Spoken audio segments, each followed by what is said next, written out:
Hi friends, ಮಲ್ಲಿಗ್ಮಾಡು ಚಾನಲ್ಗೆ ಸ್ವಾಗತ. ಇವತ್ತು ನಾನು ರುಚಿಯಾದ ಖಾರಾ ಬಾತ್ ಹೇಗೆ ಮಾಡೋದು ಎಂಬುದನ್ನು ಹೇಳ್ಕೊಡ್ತಿದ್ದೇನೆ. ಅದಕ್ಕಿಂತ ಮೊದಲು ನನ್ನ ಚಾನಲನ್ನು ಹೊಸದಾಗಿ ನೋಡ್ತಿರೋರು ಮತ್ತು ಸಬ್ಸ್ಕ್ರೈಬ್ ಮಾಡ್ತಿರೋರು ಪ್ಲೀಸ್ ಸಬ್ಸ್ಕ್ರೈಬ್ ಮಾಡಿ, ಹತ್ತಿರದಲ್ಲಿ ಬರುವಂತಹ ಬೆಲ್ ಬಟನ್ ಅನ್ನು ಒತ್ತಿ. ಆಗ ನಾನು ಮಾಡಿರುವಂತಹ ವಿಡಿಯೋಗಳು ನೇರವಾಗಿ ನಿಮ್ಮನ್ನು ತಲುಪ್ತದೆ. ಈಗ ಖಾರಾ ಬಾತ್ ಹೇಗೆ ಮಾಡೋದು ಎಂಬುದನ್ನು ನೋಡೋಣ. ಮೊದಲಿಗೊಂದು ಅಗಲವಾದ ಬಾಣಲೆ ತಗೊಳ್ಳಿ.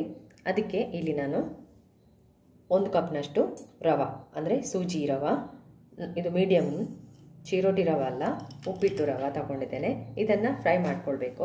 ಚೆನ್ನಾಗಿ ಫ್ರೈ ಮಾಡ್ಕೊಳ್ಳಿ. ಏನು ಆ್ಯಡ್ ಮಾಡಬೇಕಂತಿಲ್ಲ, ತುಪ್ಪ ಏನು ಡ್ರೈ ರೋಸ್ಟ್ ಮಾಡಿಕೊಂಡ್ರೆ ಸಾಕು. ಇದನ್ನು ಚೆನ್ನಾಗಿ ಫ್ರೈ ಮಾಡ್ಕೊಳ್ಬೇಕು. ಒಳ್ಳೆ ಫ್ರೈ ಆಗಿದೆ ನೋಡಿ. ಇದನ್ನೀಗ ಒಂದು ಪ್ಲೇಟಲ್ಲಿ ಹಾಕಿಡ್ತಿದ್ದೇನೆ. ಒಳ್ಳೆ ಫ್ರೈ ಮಾಡ್ಕೊಳ್ಳಿ. ಇದನ್ನೀಗ ತೆಗೆದುಕೊಳ್ತೇನೆ ನಾನು. ಅದೇ ಬಾಣಲೆಗೆ ಸ್ವಲ್ಪ ಎಣ್ಣೆ ಹಾಕ್ಕೊಂಡಿದ್ದೇನೆ. ಅದಕ್ಕೆ ಸ್ವಲ್ಪ ಜೀರಿಗೆ ಹಾಕ್ಕೊಳ್ಳಿ. ಫಸ್ಟಿಗೆ ಒಂದು 1/4 ಸ್ಪೂನಷ್ಟು ಜೀರಿಗೆ. ಒಳ್ಳೆ ಘಮ ಕೂಡ ಬರ್ತದೆ ಮತ್ತು ಜೀರ್ಣ ಕೂಡ ಆಗ್ತದೆ. ಅದೇ ರೀತಿ 1 ಸ್ಪೂನಷ್ಟು ಸಾಸಿವೆ ಹಾಕಿ ಇದು ಪಟಪಟ ಹೇಳಿ. ಆಮೇಲೆ ನಾವು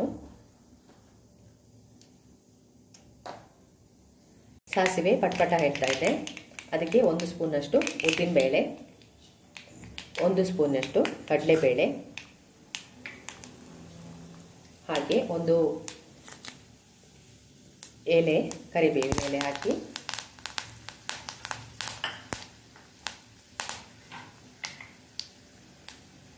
ಇದಕ್ಕೀಗ ಸಣ್ಣಗೆ ತುರಿದಿರುವಂತಹ ಶುಂಠಿಯನ್ನು ಕೂಡ ನಾನಿಲ್ಲಿ ಆ್ಯಡ್ ಮಾಡ್ತೇನೆ. ತುರಿದಿಟ್ಕೊಂಡು ಇಡಿ, ಅದು ಒಳ್ಳೆಯದಾಗ್ತದೆ. ಇದಕ್ಕೆ 1 ಚಿಕ್ಕ ಈರುಳ್ಳಿ ಅದನ್ನು ಕೂಡ ಹಾಕ್ಕೊಳ್ಳಿ. ಕಟ್ ಮಾಡಿಟ್ಕೊಂಡಂತಹ ಈರುಳ್ಳಿ, 1/4 ಕಪ್ನಷ್ಟು ಕ್ಯಾರೆಟ್, ನೀವು ಬೀನ್ಸ್ ಏನು ತರಕಾರಿ ಇದ್ದರೆ ಹಾಕ್ಕೊಳ್ಬೋದು. ಇದನ್ನು ಸ್ವಲ್ಪ ಫ್ರೈ ಮಾಡ್ಕೊಳ್ಳಿ.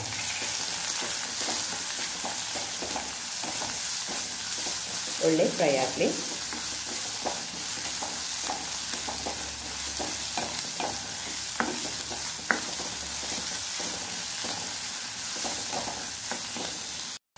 ಈರುಳ್ಳಿ ಎಲ್ಲ ಒಳ್ಳೆ ಫ್ರೈ ಆಗಿದೆ ನೋಡಿ. ಇದಕ್ಕೆ ನಾನು ಸ್ವಲ್ಪ ಹಸಿ ಬಟಾಣಿಯನ್ನು ತಗೊಂಡಿದ್ದೇನೆ. ಇದ್ದರೆ ಹಾಕ್ಕೋಬೋದು, ಇಲ್ಲಾಂದರೆ ಆಪ್ಷನಲ್ ಇದು, ಇದ್ದರೆ ಹಾಕ್ಬೋದು. ಟೇಸ್ಟ್ ಚೆನ್ನಾಗಿ ಆಗ್ತದೆ ಅಂತ. ಅದೇ ರೀತಿ 1 ಅರ್ಧ ಟೊಮೆಟೊ ಹಾಕಿ ಫ್ರೈ ಮಾಡ್ಕೊಳ್ಳಿ. ಈ ತರಕಾರಿಗೆ ಸ್ವಲ್ಪ ಉಪ್ಪು ಕೂಡ ಆ್ಯಡ್ ಮಾಡ್ತಾ ಇದ್ದೇನೆ. ನೀವು ಇದನ್ನು ಬೇಯಿಸಿ ಕೂಡ ಹಾಕ್ಬೋದು. ಬೇಯಿಸಿ ನಂತರ ತರಕಾರಿಯನ್ನು ಹಾಕ್ಕೊಳ್ಬೋದು. ನಾನೇನು ಬೇಯಿಸ್ಕೊಳ್ಳಿಲ್ಲ. ಇದಕ್ಕೆ 1/4 ಕಪ್ ನೀರು, ಸ್ವಲ್ಪ ನೀರು ಹಾಕಿ ಸ್ವಲ್ಪ ಬೇಯಿಸ್ಕೊಳ್ಳಿ. ಬೇಯಿಗೆ ಬಿಡಿ. ಒಂದು ಪ್ಲೇಟನ್ನು ಮುಚ್ಚಿ ಒಂದು ನಿಮಿಷ ಇದು ಬೇಯಲಿಕ್ಕೆ ಬಿಟ್ಬಿಡುವ. 2 ನಿಮಿಷ ಆಗಿದೆ ನೋಡಿ. ಒಳ್ಳೆ ಬೆಂದಿದೆ ತರಕಾರಿ ಎಲ್ಲ. ಇದಕ್ಕೀಗ ನಾವು ಸಾಂಬಾರು ಪುಡಿಯನ್ನು ಆ್ಯಡ್ ಮಾಡ್ಕೊಳ್ಬೇಕು.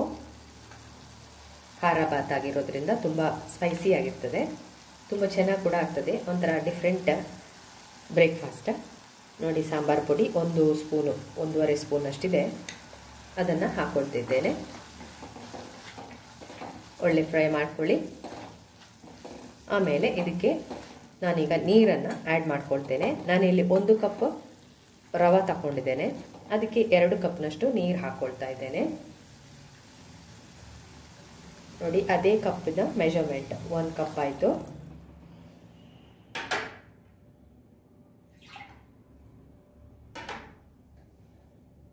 ಇದು 2 ಕಪ್ ಹಾಕಿ ಕುದಿ ಬರಬೇಕು ನೀರು. ಇದನ್ನು ಮುಚ್ಚಿ ಇಡುವ. ಈ ಟೈಮಲ್ಲೇ ನೀವು ಉಪ್ಪೆಲ್ಲ ನೋಡ್ಕೊಳ್ಬೋದು. ಬೇಕಾದರೆ ಉಪ್ಪನ್ನು ಆ್ಯಡ್ ಮಾಡ್ಕೊಳ್ಳಿ. ಸ್ವಲ್ಪ ಇದಕ್ಕೆ ಕೊತ್ತಂಬರಿ ಸೊಪ್ಪನ್ನು ಕೂಡ ಆ್ಯಡ್ ಮಾಡ್ಕೊಳ್ಳಿ. ಆ್ಯಡ್ ಮಾಡ್ಕೊಂಡ ನಂತರ ಇದನ್ನು ಕುದಿ ಬರಲಿಕ್ಕೆ ಬಿಡಬೇಕು. ಕುದಿ ಬರ್ತಾ ಇದೆ ನೋಡಿ. ಒಳ್ಳೆ ಕುದಿ ಬರಲಿ. ಇದು ಚೆನ್ನಾಗಿ ಕುದಿ ಬರಬೇಕು. ಆಗ ನಾವು ರವೆಯನ್ನು ಸೇರಿಸ್ಕೊಳ್ಳೋದು. ತುಂಬ ರುಚಿಯಾಗಿರ್ತದೆ. ಇದನ್ನು ಮಾಡಿ ನೋಡಿ. ಬೇಕಾದರೆ ನೀವು ಇದಕ್ಕೆ ಈಗ ಸಕ್ಕರೆ ಕೂಡ ಆ್ಯಡ್ ಮಾಡ್ಕೊಳ್ಬೋದು ಇಷ್ಟಪಡುವವರು. ಇಲ್ಲಿ ನಾನು ಹಾಕ್ತಾ ಇಲ್ಲ. ಈಗ ಚೆನ್ನಾಗಿ ಕುದಿ ಬರ್ತಾ ಇದೆ. ಇನ್ನೂ ಸ್ವಲ್ಪ ಕುದಿ ಬರಲಿ.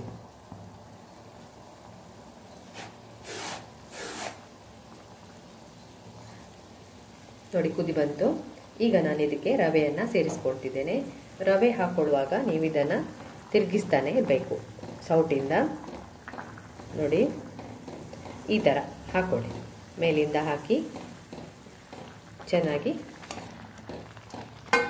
ಟರ್ನ್ ಮಾಡ್ಕೊಳ್ಬೇಕು. ಇದನ್ನೀಗ ಸ್ವಲ್ಪ ಫ್ಲೇಮನ್ನು ಕಮ್ಮಿ ಇಟ್ಕೊಳ್ಳಿ, ಯಾಕಂದರೆ ಬೇಯಬೇಕದು ರವೆ ಎಲ್ಲ. ನೋಡಿ ಎಷ್ಟು ಕಲರ್ಫುಲ್ಲಾಗಿ ಕಾಣ್ತಾ ಇದೆ. ಮಿಕ್ಸ್ ಮಾಡಿ ಇದನ್ನು ಒಂದು ಮುಚ್ಚಿಟ್ಟು ಬೇಯಲಿಕ್ಕೆ ಬಿಟ್ಬಿಡುವ. ಇದನ್ನು ಲೋ ಫ್ಲೇಮಲ್ಲೇ ಇದನ್ನು ಬೇಯಲಿಕ್ಕೆ ಬಿಡಬೇಕು. ನೋಡಿ ನೀವು ಇದಕ್ಕೆ ಸ್ವಲ್ಪ ಅರಿಶಿನ ಪುಡಿಯನ್ನು ಆ್ಯಡ್ ಮಾಡ್ಕೊಳ್ಳಿ. ನಾನು ನಿಮಗೆ ಹೇಳಲಿಕ್ಕೆ ಮರ್ತೋಯ್ತಿದ್ದು, ಸ್ವಲ್ಪ ಹಾಕ್ಕೊಳ್ಳಿ. ಇದನ್ನೀಗ ಮುಚ್ಚಿಟ್ಟು ಬೇಯಿಸ್ಕೊಳ್ಳುವ. ನೋಡಿ ಆಗಿದೆ, ಎಷ್ಟು ಚೆನ್ನಾಗಿ ಬೆಂದಿದೆ. ಎಲ್ಲವನ್ನೊಮ್ಮೆ ಮಿಕ್ಸ್ ಮಾಡ್ಕೊಳ್ಳಿ. ಅಡಿ ಹಿಡಿಲಿಕ್ಕೆ ಬಿಡಬೇಡಿ, ಅಂದರೆ ಲೋ ಫ್ಲೇಮಲ್ಲೇ ಇದನ್ನು ಮಾಡ್ಕೊಳ್ಬೇಕು ನೀವು. ನೋಡಿ ಚೆನ್ನಾಗಾಗಿದೆ. ಇದನ್ನು ಬಿಸಿ ಬಿಸಿಯಾಗಿ ಸರ್ವ್ ಮಾಡ್ಕೊಳ್ವಾ. ಈಗ ಮೇಲ್ಗಡೆ ಸ್ವಲ್ಪ ಕೊತ್ತಂಬರಿ ಸೊಪ್ಪು, ಬೇಕಾದರೆ ನೀವು ಲಿಂಬುವನ್ನು ಹಿಂಡ್ಕೊಳ್ಬೋದು. ನಾನಿಲ್ಲಿ ಟೊಮೆಟೊವನ್ನು ಆ್ಯಡ್ ಮಾಡ್ಕೊಂಡಿದ್ದೇನೆ, ಆದ್ದರಿಂದ ಲಿಂಬು ಹಾಕ್ತಾ ಇಲ್ಲ. ಇಷ್ಟಪಡುವವರು ಹಾಕ್ಕೊಳ್ಬೋದು.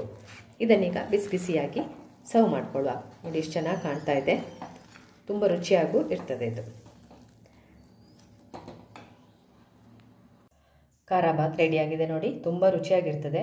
ಇದನ್ನು ಮಾಡಿ ನೋಡಿ. ಇದಕ್ಕೆ ತೆಂಗಿನಕಾಯಿಯ ತೆಳು ಚಟ್ನಿ ಹಾಕಿ ತಿಂದರೆ ತುಂಬ ರುಚಿಯಾಗಿರ್ತದೆ. ಇದನ್ನು ಮಾಡಿ ನೋಡಿ, ಖಂಡಿತವಾಗಿಯೂ ನಿಮಗೆ ಇಷ್ಟ ಆಗ್ತದೆ. ಹಾಗೆ ನನ್ನ ವಿಡಿಯೋಗೆ ಲೈಕ್ ಕೊಡಲಿಕ್ಕೆ ಮರಿಬೇಡಿ, ಕಮೆಂಟ್ ಹಾಕ್ಲಿಕ್ಕಂತೂ ಮರಿಲೇಬೇಡಿ. ವಿಡಿಯೋವನ್ನು ನಿಮ್ಮ ಫ್ರೆಂಡ್ಸ್ಗೂ ರಿಲೇಟಿವ್ಸ್ಗೂ ಸೆಂಡ್ ಮಾಡಿ.